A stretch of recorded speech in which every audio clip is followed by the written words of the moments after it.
Séquence radiophonique 2, Inès 30 ans, Borges âgé. Borges se dirige vers le grand miroir qui fait face à sa bibliothèque. Il renoue difficilement le nœud de sa cravate. Il se repeigne, vérifie à tâtons que le livre du jour, La chute de la maison Usher, est sur la table basse qui se trouve en face de son fauteuil. Il est très élégant. Il est muni d'une canne, mais par coquetterie ne s'en sert pas. C'est plutôt un compagnon de cécité. Il s'assoit, il consulte sa montre. Il attend patiemment son élève Alessandro, à qui il enseigne l'anglais. Il feuillette le livre de Poe, puis le repose. Il se lève, entend un bruit, va fermer la fenêtre. Buenos Aires devient de plus en plus bruyante.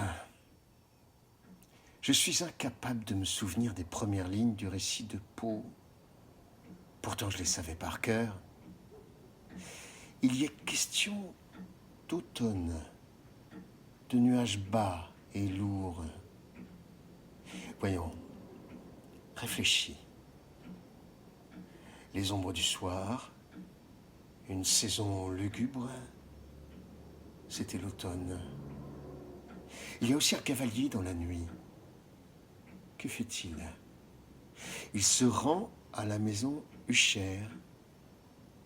Ça y est. Je crois que ça commence comme ça. Pendant toute la journée d'automne, j'avais traversé seul et à cheval. Impossible de me souvenir de la phrase suivante. Dis-moi, Borges, tu avais quel âge lorsque tu as lu pour la première fois La chute de la maison Usher? En y réfléchissant bien, tu avais 14 ou 15 ans. Tu vivais à Genève. Sais-tu que ce sera ta dernière demeure? Qu'irais-je faire dans cette ville austère? Tu iras dans tes derniers jours retrouver tes premiers jours. Je suis très heureux de l'apprendre. Pour l'heure, je suis beaucoup plus pragmatique. J'attends Alessandro. S'il n'est pas là dans 10 minutes, je ne veux plus le voir. Ah, le voilà. Il daigne enfin frapper à ma porte. Son grand âge lui rendait pénible des déplacements inattendus.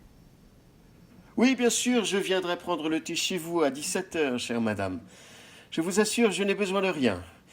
Par contre, je ne pourrai pas assister à votre rencontre poétique. J'en suis désolé. Bien sûr, je le regrette. Une autre fois, Doña Lucia. Une rencontre poétique. Il ne manquait plus que ça.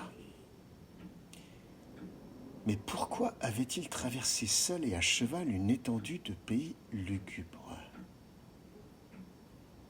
Et toi? Est-ce que tu ne l'as pas fait toute ta vie? Oh, je ne supporte plus ces jeux de l'esprit. La littérature n'annonce pas la vie, ne reflète pas la vie. Et... Ah, cette fois-ci, c'est sûrement lui. Alessandro, vous me sauvez d'un désastre philosophique. Je commençais à radoter. Vous me connaissez? La littérature, la littérature. Est-ce qu'elle annonce la vie? Prédit-elle ta vie? Est-ce qu'elle est un double de notre existence? Enfin, vous voyez, mes obsessions récurrentes. Vous avez perdu la parole? Elle s'est envolée? Ne me dites pas qu'un voleur vous a dérobé. Vous parfumez maintenant? Monsieur Borges, Qui êtes-vous? je suis la petite amie d'Alessandro. Que voulez-vous? Eh bien, je suis venue pour vous faire la lecture. Aujourd'hui n'est pas un bon jour. Je radote. Et il y a un bruit infernal dans Buenos Aires. Vous lisez l'anglais, mademoiselle? Ah, veuillez m'excuser. Inés dos Santos. Vos parents sont portugais? Mes grands-parents. Ils ont quitté leur village près de Coimbra. Coimbra est une très grande université. Oh, je ne connais pas le Portugal. Vous en parlez la langue? Très peu. Alors ce vers ne vous dira rien. O mar salgado, quanto do teu sal sao lagrimas de Portugal. Ô mer salée, dans ton sel, combien de larmes du Portugal. Monsieur Borges, Non, je vous en prie. Pas de Monsieur Borges. Vous voulez ma mort avant l'heure? Borges, ça suffira, mademoiselle. Alessandro s'excuse. Il est vraiment désolé. Il avait oublié qu'il devait passer un examen à l'université. Il sait que vous ne répondez jamais au téléphone. Je n'aime pas qu'on me siffle comme si j'étais un laquais. Dring, dring, et nous voilà au garde à vous. Je me suis arrangée avec mon patron. Il m'a accordé mon après-midi. Quand il a su que je venais voir Borges, il a été très impressionné. Il m'a demandé, si vous n'y voyez pas d'inconvénient, bien sûr, de lui dédicacer son exemplaire de fiction. Je l'ai oublié à la pharmacie, je suis vraiment tête en l'air. Oh. Un aveugle et une étourdie. Ça pourrait être le début d'une belle histoire. Je suis vraiment désolée, je ne sais pas comment je vais m'y prendre pour lui avouer que je reviens à bredouille. Ne vous inquiétez pas.